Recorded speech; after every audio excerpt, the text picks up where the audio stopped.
By the end of this lecture, you should be able to understand how to construct and interpret a scatter plot, know when it is useful to conduct a Pearson's correlation coefficient analysis, understand the intuition behind a Pearson's correlation coefficient, calculate a Pearson's correlation coefficient, interpret a Pearson's correlation coefficient, and understand the limitations of using a Pearson's correlation coefficient.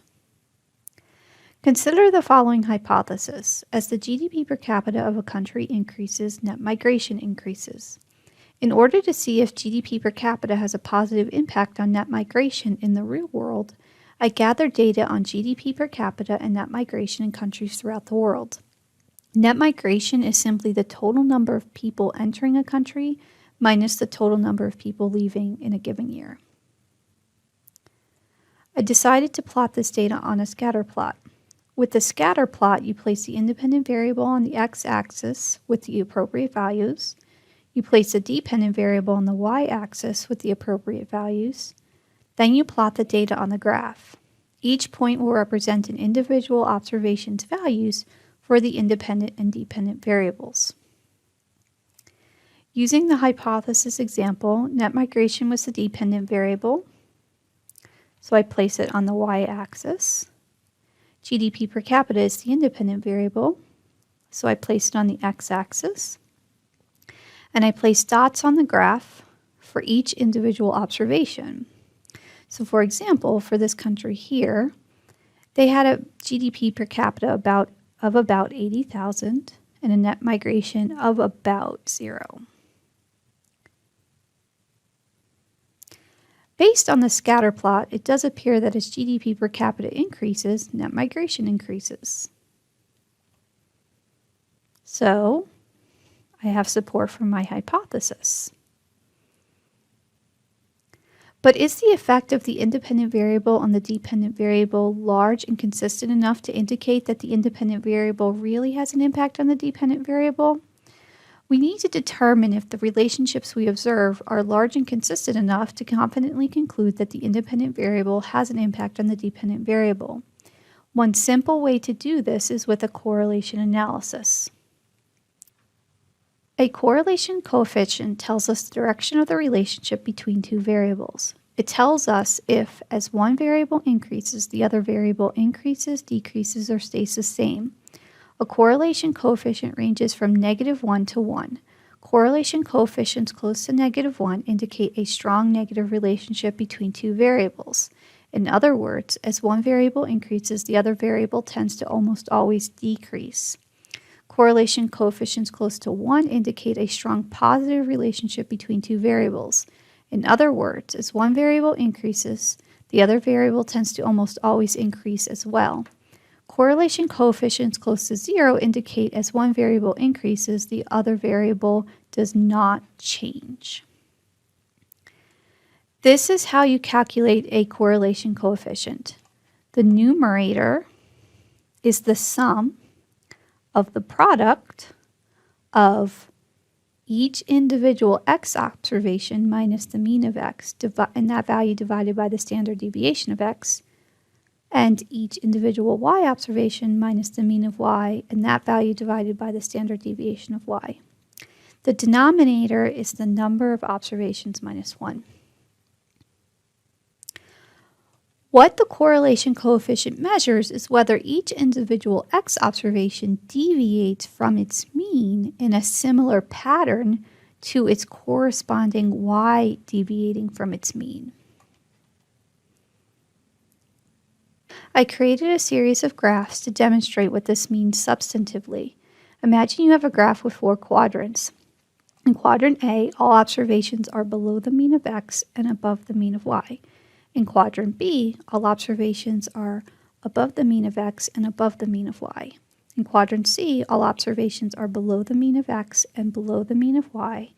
And in quadrant D, all observations are above the mean of x and below the mean of y.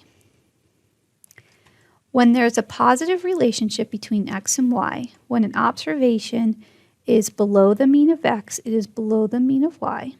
In addition, when an observation is above the mean of x, it is above the mean of y. All observations varies vary from the means of x and y in the same direction. When there is a negative relationship between x and y, when an observation is below the mean of x, it is above the mean of y. In addition, when an observation is above the mean of x, it is below the mean of y. All observations vary from the means of x and y in a different pattern. When there is no relationship between x and y, there is no pattern to how observations vary from their means. Observations are located in each quadrant. As a numerical example, consider the following two variables, x and y. The mean of variable x is 50 and the mean of variable y is 10. In observation 1, x is 70 above the mean of x and y is 20 above the mean of y. For observation 2, x is 30 below the mean of x and y is 5 below the mean of y. This implies that there is a positive relationship between x and y. When an observation is above the mean of x, it is above the mean of y, and when an observation is below the mean of x, it is also below the mean of y. Now consider the next two variables, variable x and variable y. The mean of variable x is 50 and the mean of variable y is 10. In observation 1, x is 70 above the mean of x and y is 5 below the mean of y. For observation 2, x is 30 below the mean of x and y is 20 above the mean of y. This implies that there is a negative relationship between x and y. When an observation is above the mean of x, it is below the mean of y, and when an observation is below the mean of x, it is above the mean of y. Next, consider the next two variables, variable x and variable y. The mean of variable x is 50 and the mean of variable y is 10. In observation 1, x is 70 above the mean of x and y is 20 above the mean of y. For observation 2, x is 30 below the mean of x and y is 20 above the mean of y. This implies that there is no relationship between x and y. There is no consistent pattern in how each individual observation deviates from the means of x and y. While the correlation coefficient takes into account the extent to which individual observations deviate from their means, it also takes into account how often all observations deviate from their means overall. You can calculate a large deviation for a mean for an individual observation, but if most observations strongly deviate from the mean for that variable, then the large deviation for that individual observation is not as significant. Now I'm going to show you how to calculate a correlation coefficient. I will use data from the beginning of the lecture that measures the GDP per capita and net migration of individual countries. Note that I'm only going to show you 4 observations in the slides, but I used a total of 178 observations in the analysis.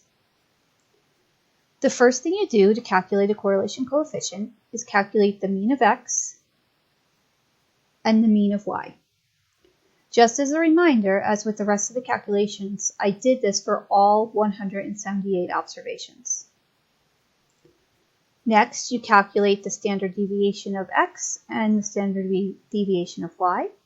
You learned how to do this in lecture 2. Next, you subtract the mean of x from each x. So 340 minus 9,902.2 is negative 9561.3. And you would do this for the rest of the observations. Then you divide the values from step 3 by the standard deviation of x. So negative 9561.3 divided by 14484.5 is negative 0.7. And you do this for the rest of the observations. Then you subtract the mean of y from each y. So negative 381,030 minus 5832.3 is negative 386,862. You do this for the rest of the observations. Then you divide the values from step 5 by the standard deviation of y. So, negative 386,862 divided by 706,365.1 is negative 0.5. And you would do this for the rest of the observations. Then you multiply the values from steps 4 and 6 together. Negative 0.7 times negative 0.5 is 0.4. And you do this for the rest of the observations. Then you add the values from step 7 together. When I did that, I got 69.1. And remember that I used 178 observations, and I'm only showing you 4 here, so this sum should not be the same as the sum of these 4 observations. Then you divide the value from step 8 by the number of observations minus 1. Remember that the number of observations equals the number of rows in the data set. So this is a condensed version of the data set from the example in the lecture. Here is observation 1 in row 1 and observation 2 in row 2. And this goes all the way down to observation 178 in row 178. So I have 178 observations in this data set. So moving on to step 8, the number of observations minus 1 is 178 minus 1, which is 177. 69.1 divided by 177 is 0.39. This gives you the correlation coefficient of 0.39. Note that I rounded to 2 decimal places in the end. For a correlation coefficient, you should round to at least 2 decimal places in the end. So for example, I shouldn't round to 0.4 because that would only be 1 decimal place. 0.39 has 2 decimal places, 1, 2. Remember that the correlation coefficient ranges from -1 to 1, and it tells us if there is a positive, negative, or neutral relationship between 2 variables. Unfortunately, there is no consistent way to interpret the results of a correlation analysis. The interpretation can sometimes be subjective. Here's a general way to interpret the results of a correlation analysis that I want you to use in this class. The correlation coefficient is between -1 and -0.75, then you should say there is a strong negative relationship between 2 variables. This means that as one variable increases, the other variable almost always decreases. If the correlation coefficient is between -0.74 and -0.21, then you should say there's a negative relationship between these 2 variables. This means that as one variable increases, the other variable often decreases. If the correlation coefficient is between -0.2 and -0.1, then you should say there's a weak negative relationship between 2 variables. This means that as one variable increases, the other variable sometimes decreases. If the correlation coefficient is between -0.09 and 0.09, then you should say there's a neutral relationship between 2 variables. This means that as one variable increases, the other variable sometimes increases and sometimes decreases with no recognizable pattern. If the correlation coefficient is between 0.1 and 0.2, then you should say there's a weak positive relationship between 2 variables. This means that as one variable increases, the other variable sometimes increases. If the correlation coefficient is between 0.21 and 0.74, then you should say there's a positive relationship between 2 variables. This means that as one variable increases, the other variable often increases. If the correlation coefficient is between 0.75 and 1, then you should say there's a strong positive relationship between 2 variables. This means that as one variable increases, the other variable almost always increases. Using these criteria to interpret our correlation coefficient, a correlation coefficient was 0.39.